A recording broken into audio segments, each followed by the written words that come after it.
જય શ્રી કૃષ્ણ મિત્રો, welcome to my channel. તો ફરી પાછી એક નવી રેસીપી લઈને આવી ગઈ છું। સ્વીટ રેસીપી છે અને કલર પણ એકદમ મસ્ત છે, કેમ કે આપણે બીટના લાડુ બનાવ્યા છે। બીજો કોઈ કલર આપણે એડ કરેલો નથી, એકદમ નેચરલ કલરમાં જ કેટલો મસ્ત કલર આવ્યો છે, જોઈને જ ખાવાનું મન થઈ જાય। ઘણાને બીટ ભાવતા ના હોય, જો કે મને પણ નથી ભાવતા, છતાંય બીટનો હલવો આ રીતના લાડુ બનાવો તો ખરેખર ટેસ્ટી થાય છે। મને બીટ નથી ભાવતા પણ આ હલવો ભાવે છે। તો આપણે હલવો બનાવવા માટે મેં અહીંયા 6 નંગ જેટલા બીટ લીધા છે। અત્યારે બીટની સિઝન છે એટલે આસાનીથી મળી જાય છે અને આપણે એની ઉપરની છાલ કાઢી લેવાની છે। તમે જોઈ શકો છો કે કેટલો મસ્ત કલર છે એનો, એકદમ પિંક, ઘેરો પિંક જેવો।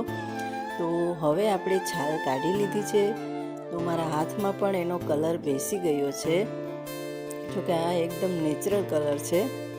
અને હા, તમે છે ને આને સ્ટોર પણ કરી શકો છો। એના માટે આપણે બીટને ખમણી અને સૂકવવાના હોય છે અને પછી આપણે એનો પાવડર બનાવવાનો છે। આ પાવડર તમે લોંગ ટાઈમ સુધી, એટલે કે 1 વર્ષ સુધી પણ સ્ટોર કરી શકો છો। પછી તમારે કોઈ એવી વસ્તુમાં આપણે ફૂડ કલર યુઝ કરતા હોઈએ એની જગ્યાએ આપણે આ પાવડરનો યુઝ કરીએ તો એકદમ મસ્ત કલર આવે છે। ઘણીવાર આપણે ચટણીને બનાવતા હોઈએ એમાં આ પાવડરનો ઉપયોગ થાય છે। તો હવે આપણે બીટને ખમણી લઈશું, જોકે આજે આપણે પાવડર નથી બનાવવાનો, આજે આપણે બીટના લાડુ બનાવવાના છે। તો આપણે ખમણી લઈ અને બીટને ખમણી લેવાના છે। બીટને ખમણીએ એટલે એમાં જે એક્સ્ટ્રા પાણી હોય છે એ રિલીઝ થાય છે અને એનો કલર એટલો મસ્ત હોય છે કે આપણને એ પાણી પણ ફેંકવાનું મન ના થાય। તો આપણું બીટ ખમણાઈ ગયું છે અને ખમણાતા એનો કલર થોડોક વધારે જ ચેન્જ થયો છે, એકદમ મસ્ત। તો એમણે જોઈને જ ખાવાનું મન થઈ જાય છે, જોકે મને તો ભાવતું નથી, એમણે તો કંઈક અલગ જ ટેસ્ટ આવે છે, પણ હલવો બહુ ભાવે છે।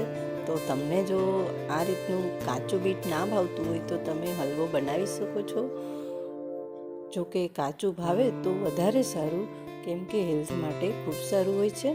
તો હવે આપણે આના લાડુ વાળી અને આપણે એનું એક્સ્ટ્રા પાણી છે એ કાઢી લઈશું।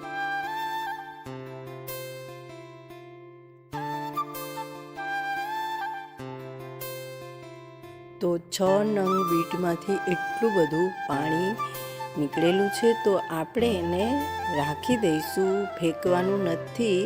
તમે આ પાણીનો ઉપયોગ એમાં દૂધ એડ કરી અને શરબત પણ બનાવી શકો છો।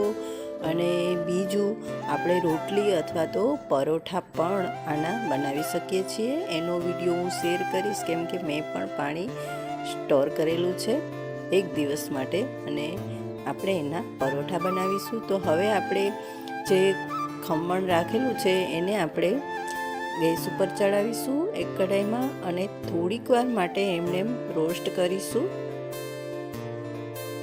થોડીક વાર પછી આપણે એમાં 2 ચમચી જેટલું ઘરનું દેશી ઘી એડ કરવાનું છે। આમાં વધારે પડતા ઘીની જરૂર નથી પડતી, પણ આપણે થોડુંક એડ કરીશું જેથી કરીને આપણે આને શેકીએ એટલે તળીએ ચોટે નહીં। અને બીજું કે ઘીથી ટેસ્ટ પણ સારો આવે છે જો ઘરનું હોય તો। ત્યારબાદ આપણે થોડીક વાર માટે એમને હલાવીશું, થોડોક એવો સોફ્ટ થાય પછી આપણે એમાં ઉમેરવાનું છે દૂધ। હવે આપણે એમાં નાખીશું દૂધ। મેં અહીંયા ફૂલ ફેટવાળું એટલે કે ફૂલ મલાઈવાળું દૂધ લીધેલું છે। મલાઈ વધારે જ નાખવી તો જ હલવો સારો બને છે। તો મારે અહીંયા ફ્રીજમાં રાખેલું દૂધ હતું એટલે મલાઈ ઉપર જ આવી ગઈ છે। તો મેં અહીંયા 1 લીટર જેટલા દૂધનો ઉપયોગ કરેલો છે।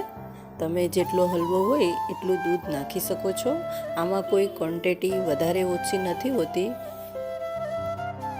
તો તમે જોઈ શકો છો કે દૂધ નાખતાની સાથે જ કલર એકદમ ચેન્જ થઈ ગયો છે, લાઇટ પિંક ઉપર થઈ ગયો છે, પણ લાસ્ટમાં ફરી પાછો જેવો બીટ હતા એવો જ કલર થઈ જશે। જ્યારે આપણે એમાં ખાંડ ઉમેરીશું ત્યારે એનો કલર પાછો ઓરિજિનલ જે હશે આવી જશે. તો આ રીતે આપણે હલવાને એની રીતે જ પાકવા દેવાનો છે. દૂધ નાખ્યા પછી તમારે ક્યારેક ક્યારેક હલાવતા રહેવાનું. અને હા, મેં અહીંયા નોનસ્ટિકની પેનનો ઉપયોગ કરેલો છે એટલે મારે નીચે બેસવાના ચાન્સ નથી. પણ જો તમે સ્ટીલ કે એલ્યુમિનિયમનો ઉપયોગ કરતા હોય તો ખાસ ધ્યાન રાખવાનું. જો દાઝી જશે તો એમાં સ્મેલ આવી જશે. દૂધ હોય એટલે દાઝવાના ચાન્સ રહે છે. તો હું અહીંયા થોડી વારે હલાવતી રહું છું. અને બાકી એના રીતે જ સ્લો ગેસ ઉપર મેં હલવાને ચડવા દીધો હતો, કેમ કે દૂધ બળતા બહુ બધી વાર લાગે છે એટલે એટલો બધો ટાઈમ નથી હોતો. અને હવે આપણે એમાં એડ કરવાની છે ખાંડ. જોકે મારે એમાં ખાંડ નહોતી એડ કરવાની, મિશ્રી એટલે કે સાકર નાખવીથી પણ અવેલેબલ નહોતી એટલે મેં પછી ખાંડથી કામ ચલાવી દીધું. કેમ કે હેલ્ધી જ બનાવવું હોય તો આપણે બને ત્યાં સુધી હું ઘણી બધી રેસીપીમાં સાકરનો ઉપયોગ કરતી હોઉં છું. જે મોટી સાકર આવે છે એનો તો વધારે હેલ્ધી થાય, પણ હાજર નહોતી એટલે મેં ખાંડ એડ કરી દીધી છે. ખાંડ આપણે આપણા ટેસ્ટ પ્રમાણે નાખવાની છે. આમાં આપણે કોઈ ચાસણી લેવાની નથી એટલે કંઈ માપની પણ જરૂર નથી. પણ આપણે જેટલું મીઠું ખાતા હોઈએ એ પ્રમાણે આપણે ખાંડ નાખવાની છે. અને ખાંડ નાખ્યા પછી પણ આપણે એની રીતે જ એને કૂક થવા દઈશું. સાવ લાસ્ટમાં બધું દૂધ બળી જાય પછી આપણે એને કન્ટિન્યુ ચલાવવું પડે છે. હવે આમાં મોસ્ટ ઓફ પાણી બળી ગયું છે એટલે આપણે એને કન્ટિન્યુ હલાવતા રહેવાનું છે, બાકી તળિયે દાઝી જશે. એટલે હવે આપણે ફાસ્ટ ગેસ ઉપર પણ હલાવીએ તો પણ ચાલશે. એટલે હજી તો વાર છે થોડી, કેમ કે એમાં બબલ્સ દેખાય છે અને તમે જોઈ શકો છો કે ઘણું બધું પાણી વળી ગયું છે. અને હવે લગભગ હલવો તૈયાર થવા આવ્યો છે. જ્યાં સુધી આપણે બબલ્સ દેખાય છે દેખાતા બંધ ના થાય ત્યાં સુધી આપણે હલાવવાનું છે. અને એક ડો જેવું તૈયાર થઈ જાય પછી આપણે ગેસની ફ્લેમ બંધ કરી દેવાની છે.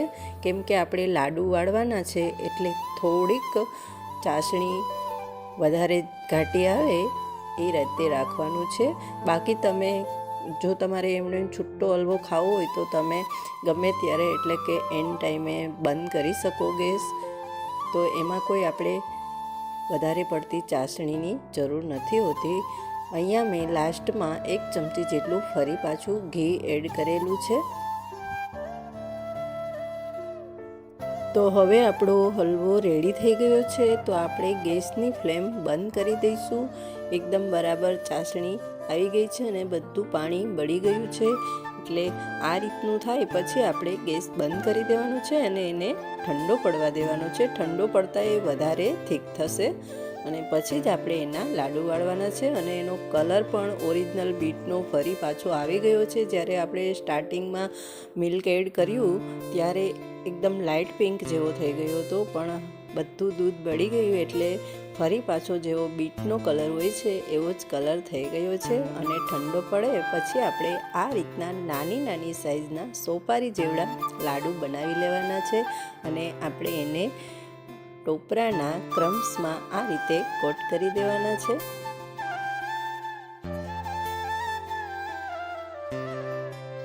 મેં અહીંયા એક સાથે જ બધા લાડુ વાળી લીધા છે અને પછી લાસ્ટમાં આપણે ટોપરાની અંદર સ્પ્રેડ કરી લઈશું. અને આને તમે કોઈ પણ ડબરામાં ભરી અને સ્ટોર કરી શકો છો. એ ખરાબ નથી થતા, એટલે કે 2-4 દિવસ સુધી અને એનાથી વધારે પણ ચાલે છે. હજી એટલી બધી ગરમી નથી એટલે ખરાબ ના થાય.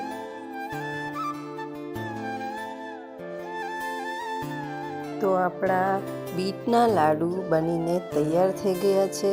તો મેં અહીંયા થોડુંક એવું સારું દેખાય એટલા માટે ઉપરથી પિસ્તાની કતરણ નાખી છે, જેથી કરીને શૂટિંગમાં સારું આવે. બાકી ખાવામાં તો સારા ન લાગે એમાં. બાકી જો તમને પસંદ હોય તો તમે નાખી શકો છો. અને હા, મેં બીજા એક પણ ડ્રાયફ્રૂટ એમાં એડ કરેલા નથી, કેમ કે પ્લેન પણ ખૂબ સરસ લાગે છે ખાવામાં. તો તમને કેવી લાગી મારી આ રેસીપી મને કમેન્ટમાં જરૂરથી જણાવજો. અને તમે પણ ટ્રાય કરજો, કેમ કે આમાં કોઈ વસ્તુ આપણે કોઈ મિલ્ક પાવડર કે એવી કોઈ વસ્તુ બહારની પણ ઉમેરેલી નથી. એટલે તમે જો બીટ હાજર હોય તો આસાનીથી ઘરે બનાવી જ શકો છો. અને હેલ્થ માટે અને ટેસ્ટમાં પણ ખૂબ જ સરસ બને છે.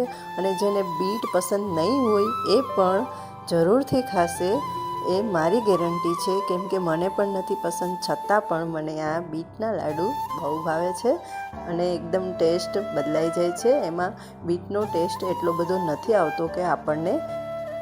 તો મારી આ રેસીપી પસંદ આવી હોય તો શેર કરવાનું ના ભૂલતા, અને હવે પછી મળીશું નેક્સ્ટ વિડીયોમાં. ત્યાં સુધી આવજો.